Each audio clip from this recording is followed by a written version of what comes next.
आज हम देखेंगे एक बहुत ही अच्छा क्वेश्चन जो कि पॉलिनॉमियल्स क्लास 10th का है।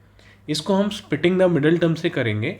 इससे पहले मैंने 2-3 क्वेश्चन और करवाए हैं ऐसे ही, तो उनको ज़रूर देख लेना जिससे ये क्वेश्चन और अच्छे से आपको समझ आए। तो बच्चों शुरू करते हैं इस क्वेश्चन को करना। देखो क्वेश्चन कह रहा है 3√2x² प्लस 13x प्लस 6√2। तो बच्चों सबसे पहला स्टेप जो मैंने आपको याद करवाया वो ये है कि फर्स्ट टर्म और थर्ड टर्म को आपस में मल्टीप्लाई करना होता है। ठीक है, पहला स्टेप क्या है? फर्स्ट टर्म और थर्ड टर्म को आपस में मल्टीप्लाई करना है। जब भी आप स्प्लिटिंग द मिडिल टर्म करोगे पहला मेथड यही रहेगा। और जो भी आपको मल्टीप्लाई करके मिलेगा, जैसे कि यहाँ पे आपको मिलेगा 3 × 6 कितना होता है बच्चों? 3 × 6 = 18। और क्या बचा? √2 × √2, और √2 × √2 कितना होता है? 2। 18 2 जा होता है 36। तो बच्चों आपको जो भी मल्टीप्लाई करके मिलेगा वो हमें क्या करना होता है, उसका ध्यान से सुनना। इस 13 को ऐसे तोड़ना है, इस 13 को ऐसे स्प्लिट करना है कि मल्टीप्लाई करके तो ये आ जाए 36 के बराबर, जो कि हमारे मेथड 1 में आया था, फर्स्ट स्टेप में जो आया था। हमने क्या किया था? फर्स्ट और थर्ड को मल्टीप्लाई किया, आंसर आया 36।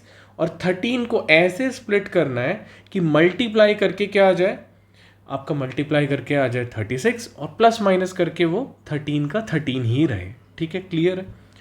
तो बच्चों आपको पता है, आपको इस 36 को जो कि आपको फर्स्ट स्टेप में मिला है उसका आपको प्राइम फैक्टर्स निकालने हैं। तो आप लिखोगे 2, फिर 18, फिर 9, फिर 3 और फिर से 3।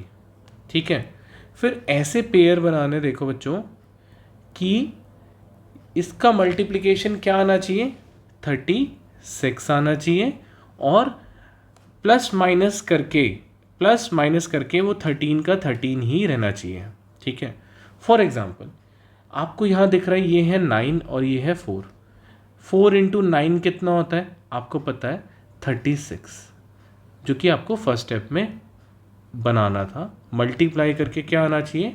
36। और 4 और 9 को ऐड करके कितना आ रहा है? 13 ही आ रहा है। 4 और 9 को ऐड करके क्या आ रहा है? प्लस का 13 आ रहा है। ठीक है, क्योंकि यहाँ प्लस का 13 है तो कोई दिक्कत नहीं है हमें साइन का, हमें इधर उधर कुछ नहीं देखना कि साइन क्या रहेगा। प्लस है तो दोनों जगह प्लस ही रहेगा, कोई दिक्कत नहीं है यहाँ पे। तो आपको ये समझ आया कि हमें करना क्या होता है कि पहले स्टेप में आपको ये करना है कि फर्स्ट और थर्ड टर्म को मल्टीप्लाई करना है, आंसर आया 36। 13 को ऐसे तोड़ना है कि मल्टीप्लाई करके क्या आ जाए? मल्टीप्लाई करके आपको मिल जाए 36, और प्लस माइनस करके वो 13 का 13 ही रहे। तो 13 को मैं 4 + 9 लिख सकता हूँ, क्योंकि उसका मल्टीप्लिकेशन 4 और 9 का मल्टीप्लिकेशन कितना होता है? 36। तो बच्चों हम यहाँ पे इस 13 की जगह पे क्या लिख सकते हैं? 4x + 9x या 9x + 4x। देखो हाँ, ये भी बात मैं बता दूँ, चाहे आप 4 + 9 लिखो चाहे 9 + 4 लिखो, 13 तो 13 ही रहेगा। ठीक है, क्लियर है? तो अब आगे देखो ये तो रफ वर्क है अपना। ठीक है, ये रफ वर्क है, इसको एग्ज़ाम में नहीं करना होता।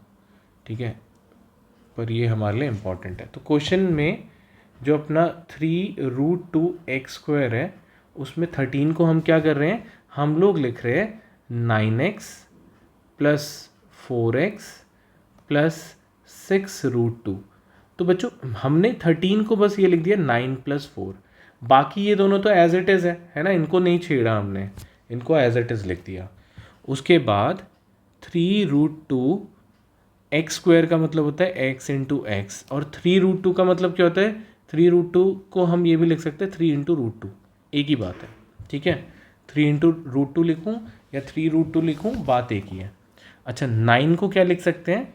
हम लोग लिख सकते हैं 3 × 3 × x। ऐसी 4 को क्या लिख सकते हैं बच्चों? 4 को लिख सकते हैं 2 × 2 × x + 6√2। अब बच्चों क्या ध्यान देना है हमें देने हैं रूट्स पे ध्यान। हमें किस पे देने हैं ध्यान? रूट किसके पास है? तो यहाँ पे देखो रूट किसके पास है, रूट 2 है, ठीक है। इन दोनों में हमें कॉमन लेना होता है। तो क्या यहाँ पे 2 है बच्चों, क्या यहाँ पे 2 है, नहीं है।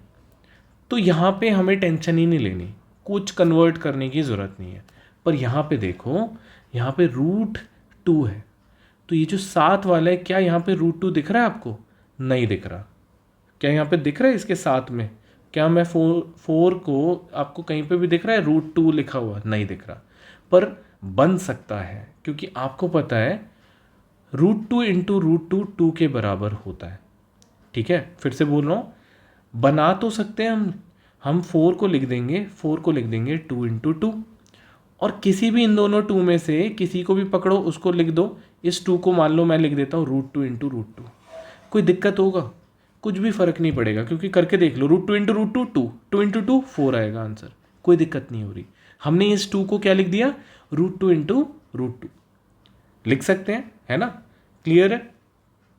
तो बच्चों अब यहाँ पे ध्यान देना, हम क्या करने वाले हैं, इस 4 को लिखने वाले हैं 2 इंटू 2 को, इस 2 को मैं लिख देता हूँ रूट 2 इंटू रूट 2, कुछ फ़र्क नहीं पड़ेगा उससे, इंटू एक्स, ठीक है।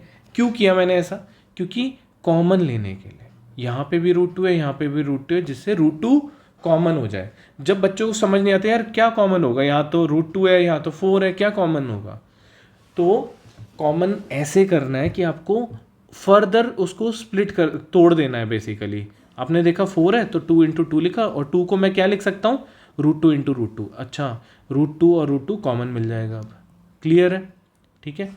चलो अब आगे देखो, इसके बाद क्या होगा। अब क्या क्या कॉमन दिख रहा है इन दोनों में से, इन दोनों में से मुझे कॉमन दिखता है, एक तो x, ये रहा x, और 3, ये रहा 3, तो ले लो 3x कॉमन। बचा क्या क्या, ये रूट 2 बच गया, ये x बच गया, फिर प्लस ये 3 बच गया, ठीक है। फिर प्लस का साइन लगाओ, क्योंकि यहाँ पे भी प्लस है, यहाँ पे भी प्लस है, ठीक है। साइंस में बहुत ध्यान देना है आपको, बहुत ज़्यादा साइन में ध्यान देना है, ठीक है।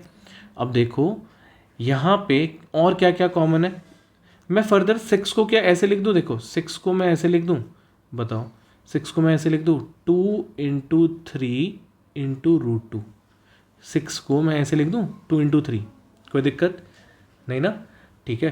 तो यहाँ पे आपको 2 कॉमन दिख रहा है, रूट 2 दिख रहा है, यहाँ पे भी 2 दिख रहा है और रूट 2 दिख रहा है, तो 2 रूट 2 कॉमन है। बचा क्या, ये बच गया रूट 2 एक्स प्लस 3। बच्चे यहाँ पे देखो, ये और ये सेम आना चाहिए बच्चों, तभी आप इस फैक्टराइजेशन के क्वेश्चन को, जो कि आप स्प्लिटिंग द मिडिल टर्म से कर रहे हो, आप ठीक कर रहे हो। अगर ये दोनों सेम नहीं है बच्चों, तो आप ठीक नहीं कर रहे। नेक्स्ट स्टेप क्या होगा, रूट 2 एक्स प्लस 3, ये दोनों को एक बार लिख दो, यानी कि कॉमन ले लिया। बचा क्या, 3x plus 2 root 2, 3x plus 2 root 2, ये बच गया। आपके 2 फैक्टर निकल गए, 2 ज़ीरोज़ निकल गए, एक है रूट 2 एक्स प्लस 3 और 3x प्लस 2 रूट 2।